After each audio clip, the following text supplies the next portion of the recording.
اولیاء کی سلطان فضل ہادی دے زترزار شم ولی ابن ولی دے خور ہر خواتا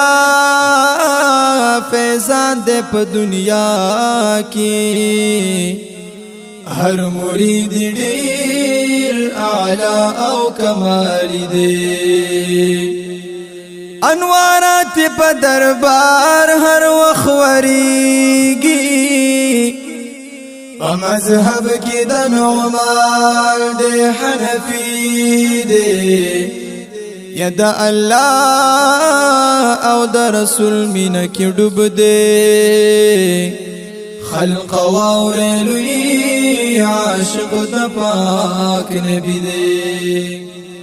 دا اللہ